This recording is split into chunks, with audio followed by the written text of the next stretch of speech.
रोहित एक स्कूल में टीचर था। अब उसका ट्रांसफर एक नए पर छोटे से शहर में हो गया था। रोहित बस में बैठा और उसने रास्ते में ड्राइवर से बस रोकने को कहा और उतर गया। बस आगे चली गई और रोहित शहर की सड़क की ओर बढ़ गया। रोहित ने शहर के बाहर लगे एक बोर्ड पर शहर का नाम पढ़ा तो वो चौंक गया। मैं उलटपुर शहर में तो पहुंच गया हूँ, पर बोर्ड पर शहर का नाम उल्टा क्यों लिखा हुआ है? हो सकता है किसी ने गलती से बोर्ड को उल्टा रख दिया होगा। रोहित इस बात से बेखबर था कि वो गलती से उलटपुर शहर की जगह उल्टा शहर में आ गया है। रोहित उल्टा शहर में अजीबोगरीब चीजें होती देख रहा था। उल्टा शहर में सब कुछ उल्टा था। उल्टे घर, उल्टे पेड़ पौधे, उल्टी गाड़ी, उल्टी बस, उल्टे वाहन। रोहित अभी ये सब अजीबोगरीब चीज देख ही रहा था कि तभी एक उल्टा ऑटो उसके पास आकर रुका, जिसको एक उल्टा आदमी चला रहा था। ओ भैया, कहाँ जाना है? आओ मेरे ऑटो में बैठ जाओ, मैं तुम्हें जगह पर पहुंचा दूंगा। मुझे तो इस शहर के स्कूल में जाना है। मैं यहाँ का नया टीचर हूँ, पर यहाँ सब कुछ उल्टा क्यों है? मैं ये समझ नहीं पा रहा। और उल्टे काम कैसे कर पा रहे हो? भैया, ये जादुई उल्टा शहर है। उल्टा शहर? पर मुझे तो उलटपुर जाना था। ये मैं कहाँ फंस गया? लगता है मैं किसी गलत शहर में आ गया हूँ। अरे भैया, चिंता क्यों करते हो? चलिए, मैं आपको इस शहर के बड़े सेठ मिश्रा जी के घर ले चलता हूँ। वही आपको थोड़ी तसल्ली दे पाएंगे। ऑटो वाला रोहित को शहर के बड़े सेठ मिश्रा जी के घर ले जाता है। बेटा, अगर गलती से तुम उलटपुर की जगह उल्टा शहर आ गए हो तो इस बात के लिए हमें बहुत खेद है। यहाँ से जाने से पहले मैं एक बार आपसे उल्टा शहर के बारे में जानना चाहता हूँ कि आखिर ये शहर उल्टा क्यों है? ये सब जादूगर उल्टा की वजह से हुआ है। एक बार मैं शहर के बाहर सड़क मरम्मत का कार्य करवा रहा था, तभी मेरी नजर उल्टा जादूगर पर पड़ी। उल्टा जादूगर जमीन में उल्टा दबा हुआ था। मुझे लगा कि वो किसी परिस्थिति में है, तो मैंने मजदूर से कहकर उसे जमीन से बाहर निकलवा दिया, पर वो मेरी भूल थी। उल्टा जादूगर को एक साधु महाराज ने ही जमीन में दफन किया था ताकि वो अपने जादू का दुरुपयोग ना कर सके। उल्टा जादूगर ने उन साधु महात्मा को भी मार दिया क्योंकि वो हमारी मदद कर रहे थे। उल्टा जादूगर को अपनी शक्तियां बढ़ाने के लिए उल्टे कार्य करना जरूरी है, इसलिए वो अपने जादू से हमारे पूरे शहर को उल्टा बनाकर अपनी जादुई शक्तियों से सीधा रहता है। जब तक उल्टा जादूगर सीधा है, तब तक उसका अंत नहीं हो सकता। उसे एक बार फिर से उल्टा जमीन में दफन करना होगा, पर हम सबके बस की ये बात नहीं। उल्टा जादूगर गुफा में रहता है और रोजाना शाम के समय आकर खलबली मचाता है। इससे पहले कि उल्टा जादूगर आए, बेटा, तुम यहां से वापस चले जाओ। हम नहीं चाहते कि तुम उल्टा जादूगर की नजर में आओ और तुम भी उल्टे रहने पर मजबूर हो जाओ। तभी उल्टा जादूगर का शोर घर घर में सुनाई देने लगता है। उल्टा जादूगर जोर जोर से हंसकर खलबली मचा रहा था। सेठ जी, उल्टा जादूगर फिर आ गया। वो सभी को अपने जादू से आसमान में उल्टा लटका रहा है। मैं जानता हूं, उसे अपनी शक्तियां बढ़ानी है ताकि वो सीधा रह सके, इसीलिए वो ऐसा कर रहा है। वो हमेशा ऐसे ही परेशान करता है। सेठ जी, आप चिंता मत कीजिए, मैं उल्टा जादूगर को सबक सिखाता हूं। पर बेटा, तुम कैसे करोगे ये सब? चिंता मत कीजिए, मुझे पता है कि मुझे क्या करना है। रोहित दिमाग का खेल खेलता है। वो उल्टा जादूगर के सामने खड़ा हो जाता है और उसे चुनौती देता है। अच्छा, तो तुम इतने बड़े जादूगर हो कि किसी को भी उल्टा कर सकते हो, पर मेरी नजर में तुम्हारा जादू बिल्कुल बेकार है। मुझे नहीं लगता कि तुम्हें कोई जादू आता है। मैं तो कहूंगा कि तुम इस शहर को फिर से सीधा करके यहाँ से चले जाओ, या फिर मैं इन सबको यहाँ से ले जाता हूँ, फिर तुम आराम से यहाँ पर रहना। तू लगता है इस शहर में नया आया है रे। अरे मिश्रा, तूने इसे बताया नहीं कि मेरे होते हुए इस शहर में बाहर से परिंदा भी पर नहीं मार सकता। इस शहर में जितने भी लोग हैं वो मेरे जादू से उल्टे कैद हैं। इस शहर से मेरी इजाजत के बिना कोई भी नहीं जा सकता। हाँ, ये गलती से हमारे शहर में आ गया है। आप तो जानते हो, अगर कोई हमारे शहर में गलती से आ जाता है तो हम उसे वापस भेज देते हैं। हम इसे वापस ही भेज रहे थे। जाओ रोहित बेटा, तुम वापस चले जाओ, हम जैसे भी हैं हमें हमारे हाल पर छोड़ दो। अरे सेठ जी, मैं तो बस जादूगर उल्टा का जादू देखना चाहता हूँ। उल्टा जादूगर, तुम सबको उल्टा कर रहे हो। क्या तुम खुद उल्टे हो सकते हो? मैंने तुम्हें उल्टे होते नहीं देखा। क्यों नहीं, मैं अपने जादू से खुद भी उल्टा हो सकता हूँ, ये देखो। उल्टा जादूगर जोश में आ गया और उल्टा हो गया।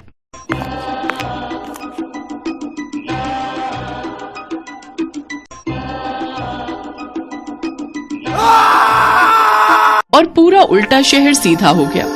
सब कुछ पहले जैसा हो गया। रोहित की तरकीब कामयाब हुई और उल्टा जादूगर को उसके किए का फल मिल गया। उस दिन के बाद उल्टा शहर में फिर से खुशहाली छा गई और लोगों का आदान प्रदान भी होने लगा।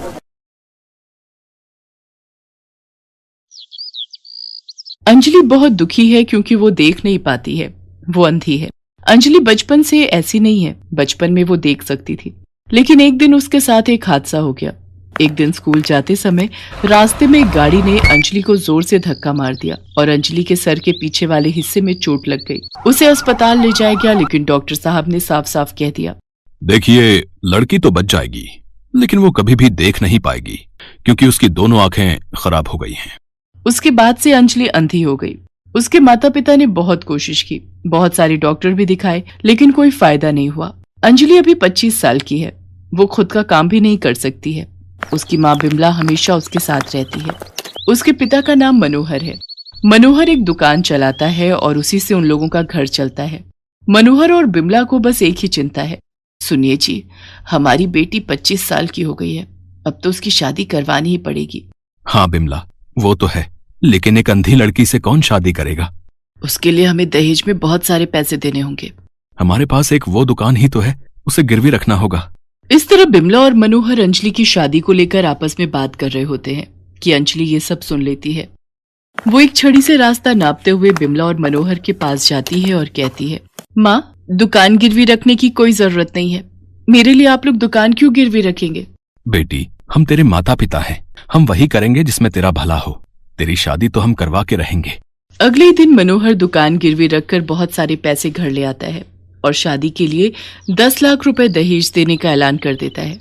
ये खबर चारों तरफ फैल जाती है और अंजलि के लिए एक रिश्ता आता है। लड़के का नाम सुबोध है और उसकी माँ का नाम जानकी और सुबोध की बहन का नाम पायल है। तीनों मिलकर अंजलि को देखने आते हैं। अंजलि अंधी होने के बावजूद सज धज कर उन लोगों के लिए मिठाई ले आती है। उसकी शादी पक्की हो जाती है। मनोहर जानकी को दहेज के 10 लाख रुपए दे देता है और कुछ ही दिनों बाद अंजलि और सुबोध की शादी हो जाती है। अंजलि ससुराल चली जाती है। पहले के 2-3 दिन तो अच्छे से ही गुजरते हैं, मगर उसके बाद वाले दिन जानकी अंजलि से कहती है, बहू, जाओ जाकर मेरा कमरा साफ कर दो। लेकिन माँ जी, मैं तो अंधी हूँ, मुझे कुछ भी दिखाई नहीं देता। तो क्या तुम्हें सर पर बिठा लें? तभी वहां पर अंजलि की ननद पायल आ जाती है और कहती है, भाभी, भूल मत जाना कि ये तुम्हारा ससुराल है, मायका नहीं जो तुम हमेशा बस आराम करती रहोगी। यहाँ रहना है तो घर का कुछ काम तो करना ही पड़ेगा। नहीं नहीं पायल, मैं आराम नहीं करती हूँ, वो तो मुझे कुछ दिखता नहीं है, वरना काम करने से मुझे कोई ऐतराज नहीं है। अब जानकी चिल्लाना शुरू करती है, चुप रह कलमुही, कामचोर कहेगी, हमेशा बस अंधी होने का फायदा उठाती है। जो बोल रही हूँ वो चुपचाप सुन ले, नहीं तो मार मार कर यहाँ से दफा कर दूंगी। ये सुनकर अंजलि घबरा जाती है, साथ साथ उसे बहुत डर भी लगने लगता है। डर के मारे वो बड़ी मुश्किल से चलते हुए जानकी के कमरे में जाती है और झाड़ू से कमरा साफ करने लगती है, लेकिन उसे तो कुछ दिख ही नहीं रहा था। ऐसे ही साफ करते करते झाड़ू टेबल पर रखे हुए फूलदानी से जाकर टकरा जाती है और फूलदानी नीचे गिरकर टूट जाता है और उस आवाज से जानकी और पायल वहां दौड़कर चले आते हैं। हाय हाय, सत्यानाश कर दिया, तोड़ दिया, मेरा सब कुछ तोड़ दिया। अंजलि रोते हुए माफी मांगने लगती है, माफ कर दीजिए, मुझसे गलती हो गई है, मुझे पता ही नहीं चला कि वहां कुछ है, मैं तो अंधी हूँ। फिर से वही बात, माँ, भाभी ऐसे नहीं सुधरेगी। ये बोलकर पायल 2 डंडे लाती है और दोनों मिलकर अंजलि के ऊपर प्रहार करने लगते हैं। अंजलि रो पड़ती है। उसी रात को जब सुबोध घर लौटता है तब अंजलि उसे सब कुछ बताती है। ये सुनकर सुबोध अपनी माँ और बहन को ही सपोर्ट करता है। अंजलि समझ जाती है कि ये लोग ऐसे ही हैं। उसके बाद से हर रोज अंजलि के ऊपर अत्याचार चलता रहता है। कुछ दिन बाद सुबोध जानकी से कहता है, माँ, आपने दहेज के लिए शादी करने को बोला, मैंने कर लिया, मगर मैं नंदिनी से प्यार करता हूँ, मैं उससे शादी करना चाहता हूँ। माँ, मुझे पता है बेटा, मगर उसके पहले इस अंजलि का कुछ करना पड़ेगा। मेरे पास एक आइडिया है माँ। पायल आइडिया बताती है और सभी वो करने के लिए राजी हो जाते हैं। अगले दिन सुबोध अंजलि को एक अच्छे आंखों के डॉक्टर के पास ले जाने के बहाने घर से दूर ले जाता है। वो अंजलि को लेकर एक जंगल में पहुंच जाता है। घना जंगल, चारों तरफ कोई नहीं है। अंजलि को कुछ अजीब सा लगता है। वो कहती है, ये तुम मुझे कहाँ ले आए हो? आसपास और कोई इंसान नहीं है क्या? हाँ है ना, तुम चिंता मत करो अंजलि, आज ही तुम्हारी आंखें बिल्कुल ठीक हो जाएंगी, तुम फिर से देख पाओगी। तुम यहीं पर रुको, मैं अभी आता हूँ, ठीक है? ये बोलकर सुबोध वहां से चला जाता है। अंजलि अकेली जंगल के बीचों बीच खड़ी रहती है। शाम हो जाती है। बहुत इंतजार के बाद भी जब सुबोध नहीं आता है, तब अंजलि सब कुछ समझ जाती है और वो रोने लगती है। हे भगवान, ये मेरे साथ क्या हो रहा है? क्यों हो रहा है? मुझे पता है मेरे पति मुझे यहाँ छोड़कर भाग गया है। मैं अंधी हूँ, उसमें मेरी क्या गलती है? तभी वहां पर एक बूढ़ी औरत आ जाती है और अंजलि से कहती है, बेटी, तुम्हारे पास कुछ खाने को मिलेगा? मैंने 2 दिन से कुछ नहीं खाया। अंजलि के पास सिर्फ 2 बिस्कुट थे। बूढ़ी औरत की दर्द भरी आवाज सुनकर अंजलि को दया आती है और वो 2 बिस्कुट उस औरत को दे देती है और अचानक से एक चमत्कार हो जाता है। वो बूढ़ी औरत जंगल की देवी में बदल जाती है। अंजलि, मैं इस जंगल की देवी हूँ। मैं बूढ़ी औरत के रूप में तेरी परीक्षा ले रही थी। तूने सब कुछ खो दिया है। तेरे पास सिर्फ 2 बिस्किट थे और वो भी तूने मुझे दे दिया। मैं प्रसन्न हूँ। बोल, तुझे क्या चाहिए? देवी, मैं अंधी हूँ, दया करके मेरी आंखों की रोशनी मुझे लौटा दीजिए। जंगल की देवी अपनी जादुई शक्ति से एक जादुई चश्मा लाती हैं। अंजलि, ये जादुई चश्मा है। इसे पहनते ही तुझे फिर से सब कुछ दिखाई देने लगेगा। अंजलि उस जादुई चश्मे को पहन लेती है और उसे सब कुछ दिखाई देने लगता है। पेड़, पौधे, आसमान, जमीन, सब कुछ। अंजलि खुशी से झूम उठती है। जंगल की देवी, आपका बहुत बहुत धन्यवाद। मुझे सब कुछ दिख रहा है। इतनी खुशी मुझे जिंदगी में कभी नहीं मिली। अंजलि जंगल की देवी को धन्यवाद देकर वहां से चली जाती है। वो इधर उधर घूमकर अगले दिन सुबह ससुराल पहुंचती है, लेकिन वहां जाकर अंजलि देखती है कि सुबोध ने नंदिनी नाम की एक लड़की से शादी कर ली है। अंजलि को देखकर वो लोग बहुत चौंक जाते हैं। अरे, तुम कहाँ से आ गई? तुम्हें तो कुछ दिखाई नहीं देता है ना? हाँ, तुम तो अंधी हो। तुम्हें तो अब तक किसी जानवर के पेट में होना चाहिए था। इतने घने जंगल से तुम लौट कैसे आई? ये सुनकर हंसते हुए अंजलि कहती है, मुझे पता है तुम लोग मुझे मारना चाहते थे। सिर्फ और सिर्फ दहेज के लिए तुम लोगों ने मुझे इस घर की बहू बनाया, लेकिन अब मैं सब कुछ देख सकती हूँ। अब मैं तुम सबको मजा चखाऊंगी। ये सुनकर सभी हंसने लगते हैं। पायल कहती है, तुम्हें क्या लगता है तुम अकेली एक औरत हम चारों को हरा सकती हो? तभी सुबोध की नई पत्नी नंदिनी कहती है, मैं समझ गई हूँ कि ये कैसे देख पा रही है। कहीं से इसे ये चश्मा मिल गया है, इसी की वजह से ये देख पा रही है। हाँ, तुम सही कह रही हो। पहले तो ये चश्मा नहीं था। बेटा, इसका चश्मा निकाल। उसके बाद हम चारों मिलकर इसे मार डालेंगे और इसके घर वालों को बोल देंगे कि अंजलि किसी और के साथ भाग गई है। सुबोध अंजलि की तरफ बढ़ने लगता है।